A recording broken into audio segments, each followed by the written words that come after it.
दोस्त रोहन, अर्जुन, प्रिया और निशा एक शाम को अपने कॉलेज के बाद किसी कैफे जाने के लिए निकले थे। लेकिन कैफे पहुंचने से पहले ही उनकी नजर रास्ते पर बने एक पुराने सर्कस पर पड़ी। यार मैं क्या कहता हूँ, आज कैफे को छोड़ो, आज हम ये सर्कस देखने चलते हैं। वैसे भी मैंने अपनी लाइफ में कभी सर्कस नहीं देखा। आइडिया तो अच्छा है, चलो चलते हैं। वैसे ये सर्कस बहुत पुराना है। मैंने सुना है कि यहाँ पहले बहुत बड़े बड़े शो होते थे। हाँ, मैंने भी सुना है कि ये सर्कस कुछ 100 साल से भी ज्यादा पुराना है। कुछ सालों पहले तक तो ये अच्छा चलता था, लेकिन जब से यहाँ एक जोकर की मौत हुई तब से कुछ समय तक तो ये अच्छा चला, लेकिन उसके कुछ टाइम बाद ये लगभग बंद ही हो गया। सोचो प्रिया, अगर तुम्हें अंदर उसी जोकर की आत्मा मिल जाए तो तुम क्या करोगी? सबसे पहले तो मैं तुम्हारा सर फोड़ दूंगी। तुम यहाँ आओ जरा। अरे क्यों बेचारी को परेशान कर रहा है? पता है ना बेचारी बच्ची को कितना डर लगता है। तुम अच्छा बस चलो अंदर चलते हैं, शो शुरू होने वाला है। टिकट लेकर वो चारों अंदर चले गए। लेकिन जैसे ही वे अंदर गए उन्होंने एक अजीब सी आवाज सुनी। यह आवाज सर्कस के पीछे से आ रही थी। ये कैसी आवाज है? अरे छोड़ो ना, होगा कुछ, हम शो देखते हैं। ये आवाज शायद सर्कस के कर्मचारियों की होगी। वो चारों अंदर जाकर अपनी सीटों पर बैठ गए। सर्कस में बहुत सारे लोग थे और शो अच्छी तरह से चल रहा था। जग्गू जोकर अपने हास्यमय अभिनय से सभी को हंसा रहा था। कितना मजेदार है ये।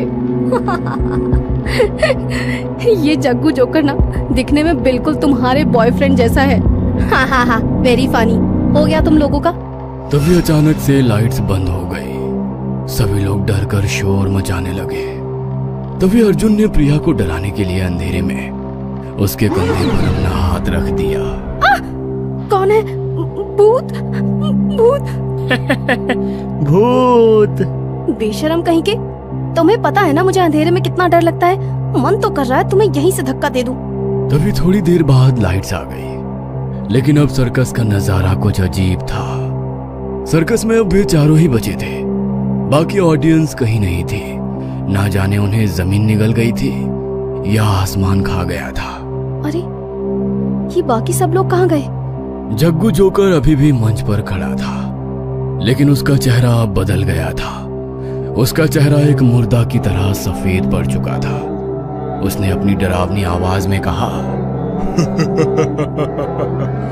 अब शो का असली हिस्सा शुरू होगा। ये सब क्या हो रहा है यार? ये हमें डराने के लिए तुम लोगों का कोई प्लान तो नहीं है ना? देखो, अगर ऐसा है ना तो प्लीज बंद करो इसे। मुझे बहुत डर लग रहा है, प्लीज। पागल हो गई हो क्या? यहाँ खुद हम समझ नहीं पा रहे हैं कि ये क्या हो रहा है। अभी यहाँ पर इतने सारे लोग बैठे थे, अचानक से सब लोग कैसे गायब हो सकते हैं?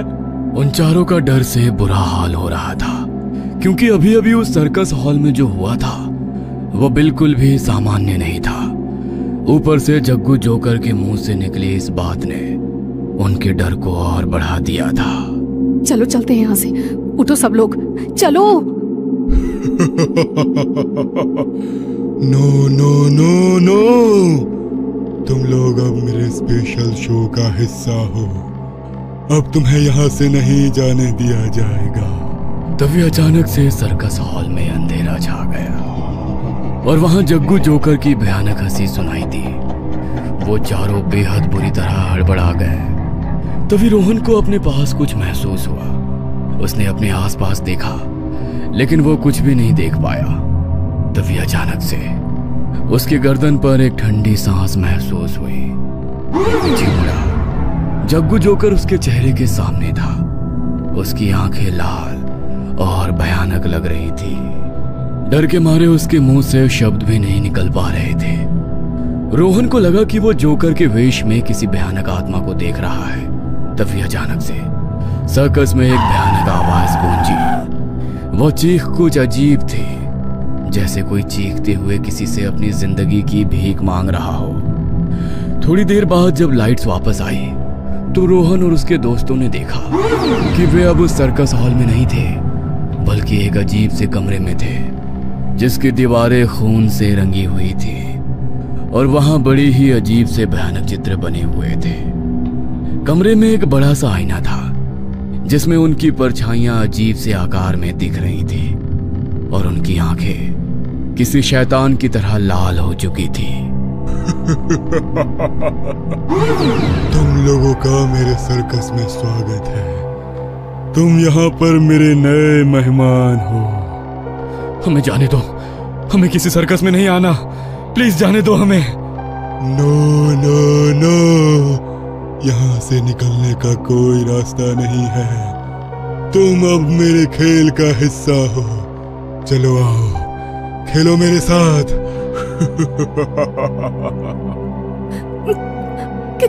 कैसा खेल? देखो, हमें तुम्हारे साथ कोई खेल नहीं खेलना। प्लीज प्लीज हमें जाने दो, प्लीज। खेल तो तुम्हें मेरे साथ खेलना ही पड़ेगा।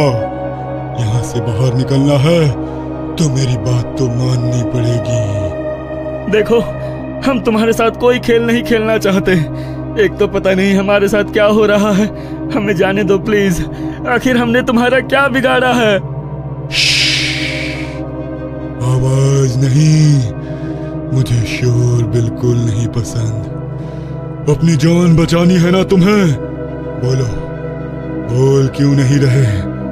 लगता है तुम हमेशा के लिए मेरे साथ यहीं रहना चाहते हो। तुम बहुत सुंदर हो। क्या नाम है तुम्हारा? प्रिया। मैं तुमसे शादी कर लूंगा, फिर तुम मेरे सर्कस की रानी बन जाओगी। नहीं नहीं नहीं, प्लीज जाने दो हमें यहाँ से। तुम जो बोलोगे हम करेंगे, लेकिन प्लीज प्लीज बाहर निकालो हमें यहाँ से। अगर तुम कहती हो तो मान लेता हूँ। एक खेल खेलो। यहाँ से बाहर निकलना है तो तुम्हें उस दरवाजे से गुजरना होगा, और अगर तुम उस दरवाजे से जिंदा निकले तो अपनी दुनिया में पहुंच जाओगे। लेकिन अगर तुम मर गए तो तुम मेरे सर्कस का हिस्सा बन जाओगे, और मैं तुम्हें मेरी तरह जोकर बना दूंगा। तुम्हारी आत्माएं मेरी हो जाएंगी। अचानक किसी के साथ अगर ऐसा कुछ हो जाए तो उसकी मानसिक स्थिति क्या होगी, ये तो हमारी सोच से भी परे है। वो कहते हैं ना, मरता क्या ना करता। उन चारों के पास अब उसकी बात मानने के सिवा दूसरा कोई चारा नहीं था। इसलिए अंत में उन सभी को वो खेल खेलने के लिए मानना ही पड़ा। ठीक है, हम तैयार हैं। हम खेल खेलेंगे। इस दरवाजे से गुजरेंगे हम। गुड बॉय, समझदार लड़का। रोहन, अर्जुन और उनके दोस्तों ने दरवाजे की ओर बढ़ना शुरू किया। जैसे ही वे दरवाजे के पास पहुंचे, दरवाजा अचानक से खुल गया। तभी एक बहुत तेज रोशनी उन पर पड़ी। उनकी आंखों के आगे अंधेरा छा गया और वो रोशनी उन्हें खींचती हुई अंदर की ओर ले गई। उन चारों ने दरवाजा पार तो कर लिया, लेकिन उस दरवाजे से बाहर निकलकर वो अपनी दुनिया में पहुंचने की बजाय एक अजीब सी जगह में पहुंच गए। ऐसा लग रहा था मानो वो कोई कब्रिस्तान हो। लेकिन हैरत की बात तो ये थी कि वहां पर किसी की कब्रें नहीं थी, बल्कि फर्श पर मृत लोगों की लाशें पड़ी हुई थी जो अभी भी तड़प रही थी। ये क्या है?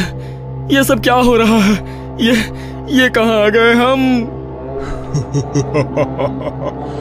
मेरा सर्कस है जहाँ तुम लोग भी इन सब की तरह अब अपनी जान गवाओगे। तभी एक भयानक आवाज आई और वहां पर एक बड़ा सा हॉल खुल गया। उनके चारों तरफ बहुत तेज रोशनी थी, जैसे एक दुनिया से दूसरी दुनिया में जाने के लिए किसी ने वहां कोई पोर्टल बनाया हो। उस हॉल में से एक लंबा हाथ निकला और उसने रोहन को पकड़ लिया। अर्जुन, बचाओ मुझे! रोहन! वो हाथ रोहन को अपनी ओर खींच रहा था। उसके दोस्त उसे बचाने के लिए अपनी तरफ खींचने लगे। तभी प्रिया को अपने दाहिने पैर में असहनीय दर्द महसूस हुआ, जैसे हजारों बिच्छुओं ने उसके पैर पर डंक मार दिया हो। दर्द के मारे वो चीखती हुई नीचे गिर गई। तभी वहां पर तड़पती हुई अधमरी लाश ने उसे जकड़ लिया और उसकी ओर बढ़ने लगी। वह दृश्य बेहद खौफनाक था। डर के मारे प्रिया जोर जोर से चिल्लाने लगी। बचाओ! Arjun! Nisha! Please please help me. Priya की चीख भरी आवाज सुनकर जैसे ही उन दोनों का ध्यान प्रिया की तरफ गया, वैसे ही वो हाथ रोहन को खींचता हुआ अपने साथ लेकर उस हॉल से कहीं गायब हो गया और वो हॉल भी वहां से उसी समय अदृश्य हो गया। रोहन! वो अधमरी लाश धीरे धीरे प्रिया से लिपटती जा रही थी। प्रिया खुद को उससे छुड़ाने की लाख कोशिश कर रही थी, लेकिन उसका कोई फायदा नहीं था, क्योंकि वो अधमरी तड़पती हुई लाश भी उससे बहुत शक्तिशाली थी। Help me! प्रिया की चीख जब उन दोनों के कानों में पड़ी तो फिर से उनका ध्यान प्रिया की तरफ पड़ा। रोहन तो अब वहां से जा चुका था, इसलिए प्रिया को बचाने वो दोनों उसकी तरफ दौड़े। अर्जुन! निशा! प्लीज मुझे बचाओ प्लीज! कहाँ हो तुम लोग? अर्जुन और निशा दोनों अपनी पूरी ताकत से उस अधमरी लाश को प्रिया से दूर करने की पूरी कोशिश कर रहे थे, लेकिन लाश ने प्रिया को नहीं छोड़ा। तभी निशा के पैर को भी वहां पर पड़ी एक लाश ने जकड़ लिया। निशा को भी अपने पैर में वैसा ही दर्द महसूस होने लगा और वो भी दर्द के मारे जोर जोर से चिल्लाने लगी। उसने नीचे की तरफ देखा तो उसके होश उड़ गए। वहां पड़ी एक और लाश उसके पैर को जकड़ती हुई ऊपर की तरफ आ रही थी। अर्जुन! अर्जुन बचाओ मुझे, ये मार डालेगा मुझे। अर्जुन! ये सब क्या हो रहा है? ये कहाँ फंस गए हम? अर्जुन को कुछ भी समझ में नहीं आ रहा था कि आखिर वो कैसे उन दोनों की मदद करे। उसे अब लग रहा था कि कुछ देर बाद उसे भी वहां पड़ी वो अधमरी लाशें अपने चंगुल में ले लेगी। तभी अर्जुन की नजर वहां पड़े एक लोहे के डंडे पर पड़ी। उसने वहां पड़ा वो लोहे का डंडा उठाया और उन लाशों पर वार करना शुरू किया। तभी डंडे का वार पड़ते ही उनके सर से खून का फवारा फूट पड़ा और वो अधमरी लाशें बेहद भयानक आवाज में दर्द से चिल्लाने लगी। मैं तुम्हें नहीं छोड़ूंगा, मैं तुम्हें मार दूंगा। बहुत मुश्किल से अर्जुन ने लाशों को प्रिया और निशा से दूर किया। तीनों ने एक दूसरे का हाथ पकड़ा और वहां से भागने लगे, लेकिन जग्गू जोकर की हंसी अभी भी उसका पीछा कर रही थी। ये तो बस एक पड़ाव था, तुम कुछ भी कर लो, अब यहाँ से कभी नहीं निकल पाओगे। मेरा ये सर्कस अब तुम्हारी कब्र होगा। तीनों दोस्त भागते रहे, लेकिन उन्हें नहीं पता था कि अब आगे क्या खतरा उनका इंतजार कर रहा है। आगे भागते भागते वो एक खंडहर में पहुंच गए, जहां सूखे पेड़ और झाड़ियों के अलावा कुछ भी नहीं था। हर तरफ बस अंधेरा था, जो उनके डर को और बढ़ा रहा था। वो वहां से निकलने का रास्ता ढूंढ रहे थे, लेकिन हर रास्ता उन्हें और अधिक भयानक जगहों पर ले जा रहा था। तभी चलते चलते निशा का पैर पेड़ की एक झाड़ी में फंस गया। निशा झाड़ी से अपना पैर निकालने की कोशिश कर रही थी। तभी वो झाड़ी निशा को खींचती हुई ले जाने लगी। अर्जुन! प्रिया! मुझे बचाओ, ये मुझे ले जाएगी। अर्जुन और प्रिया उसके चीखने की आवाज सुनकर उसकी ओर मुड़े और उसे बचाने के लिए उसकी तरफ दौड़े और उस झाड़ी को पकड़ने की कोशिश करने लगे, लेकिन उस झाड़ी ने बहुत तेजी से निशा को घसीटते हुए वहां से ले जाकर पेड़ पर लटका दिया। निशा! निशा, तुम बिल्कुल भी डरना मत, हम तुम्हें बचा लेंगे। प्लीज कुछ करो अर्जुन। रोहन को तो हम पहले ही खो चुके हैं, लेकिन अब निशा नहीं। प्लीज। तुम चिंता मत करो प्रिया, कुछ नहीं होने दूंगा मैं निशा को। अर्जुन ने एक पत्थर उठाया और उस झाड़ी पर वार करना शुरू किया, लेकिन तभी उस झाड़ी ने निशा के शरीर पर अपनी पकड़ को और भी मजबूत कर लिया और पेड़ की सभी झाड़ियां निशा के शरीर पर लिपटने लगी और एक झाड़ी ने उसके गले को कसकर जकड़ लिया। निशा का शरीर झाड़ियों में लिपटा हुआ तड़प रहा था। कुछ ही देर में उसके शरीर में हो रही वो थोड़ी सी हलचल भी एकदम शांत हो गई। तभी उनके कानों में वो भयानक आवाज पड़ी। क्या हुआ? नहीं बचा पाए अपनी प्यारी दोस्त को? बहुत याद आ रही है ना उसकी? कोई बात नहीं, थोड़ी देर बाद मैं तुम्हें भी उसी के पास भेज दूंगा। तुम्हें छोड़ूंगा नहीं मैं, तुम्हारी वजह से हमारे 2 दोस्त मारे गए। मैं तो डर गया।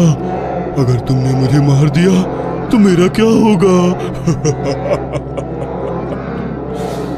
उठो अर्जुन, हमें यहाँ से निकलने का रास्ता ढूंढना होगा। प्लीज उठो, प्लीज। हम इस तरह हिम्मत नहीं हार सकते, प्लीज। तुम लोग मुझे बहुत मजा दे रहे हो। तुम्हारी मौत मेरे लिए एक अच्छा शो होगा। अब उन दोनों को तो मैंने मार डाला, अब एक एक करके तुम दोनों की बारी है। तुम बताओ, मैं तुम्हें अलग अलग मारूं या एक साथ ही मार देता हूँ? इसकी बातें मत सुनो अर्जुन और भागो यहाँ से। अर्जुन और प्रिया ने निशा की लाश को छोड़कर वहां से भागने का फैसला किया। वे जानते थे कि अगर वे वहां रुके तो वे भी निशा और रोहन की तरह मारे जाएंगे। अरे अरे अरे, तुम लोग फिर से भागने की कोशिश कर रहे हो? तुम्हें किसने कहा कि तुम्हें मुझसे भागना है? मैंने तो तुम्हें खेल खेलने को कहा था, लेकिन तुम हो कि बस मुझसे दूर भागे जा रहे हो। देखो, खेल का अगला पड़ाव तुम्हारे सामने है, एक दुनिया से दूसरी दुनिया का पोर्टल। अर्जुन और प्रिया ने अपने सामने देखा तो उस वीरान खंडहर से वो एक सुनसान अपार्टमेंट में पहुंच चुके थे। उनके सामने ही एक लिफ्ट खड़ी थी। लिफ्ट के दरवाजे अपने आप खुल गए और जग्गू जोकर ने उन्हें अंदर बुलाया।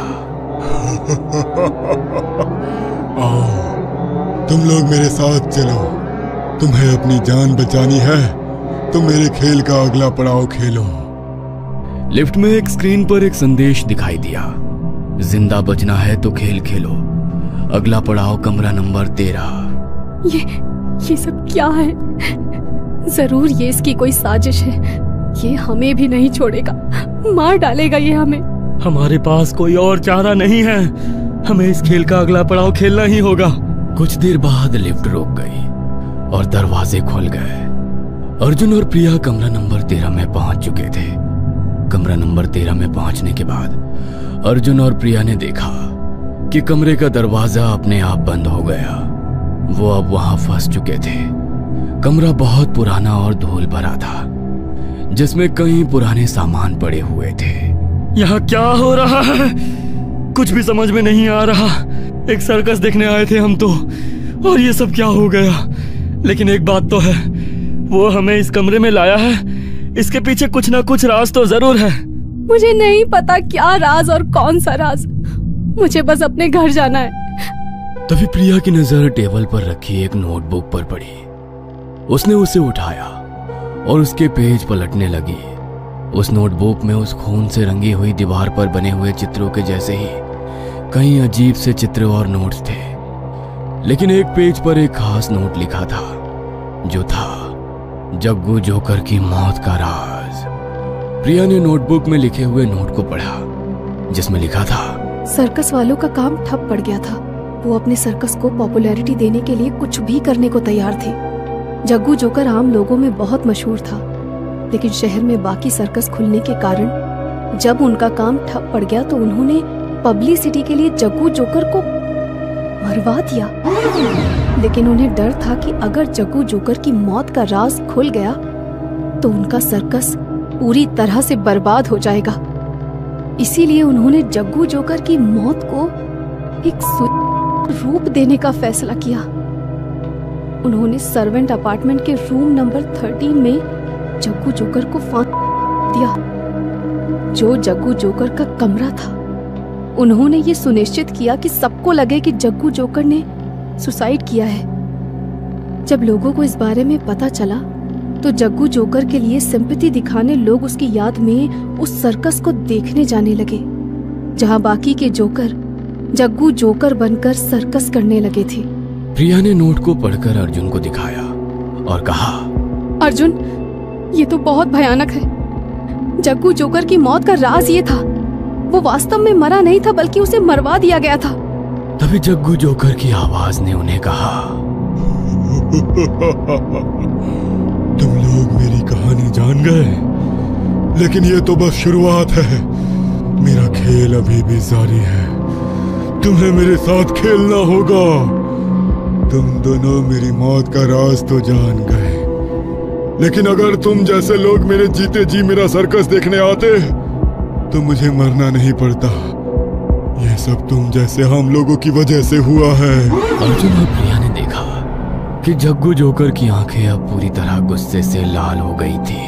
मेरा सर्कस जिसे भी नजर आता है वो उसे देखने के लिए मेरे सर्कस के अंदर आता है, तो फिर कभी वहां से बाहर नहीं निकलता। तुम जैसे लोगों की वजह से मुझे मारा गया, अब तुम भी मारे जाओगे। जग्गू जोकर के हाथ में एक बड़ा चाकू था। वो चाकू लेकर उन दोनों की ओर बढ़ रहा था। प्रिया, हमें यहाँ से निकलना होगा, भागो यहाँ से। अर्जुन ने प्रिया का हाथ पकड़ा और अपनी जान बचाने के लिए वो वहां से भागने लगे, लेकिन कमरे का वो दरवाजा नहीं खुला। जग्गू जोकर ने अर्जुन और प्रिया पर हमला कर दिया और उन दोनों को हमेशा के लिए मौत की गहरी नींद में सुला दिया। तुम दोनों भी अब मेरे सर्कस का हिस्सा बन गए हो। तुम्हारी आत्मा अब मेरी हो गई। सर्कस के अंधेरे में अर्जुन और प्रिया की चीखें गुम हो गई। जग्गू जोकर का सर्कस फिर से खाली हो गया, लेकिन उसकी आत्मा अभी भी वहां रहती है और वो अभी भी अपने नए शिकार की तलाश में है। चलो ना यार, मैंने कभी कोई सर्कस नहीं देखा, आज देखते हैं।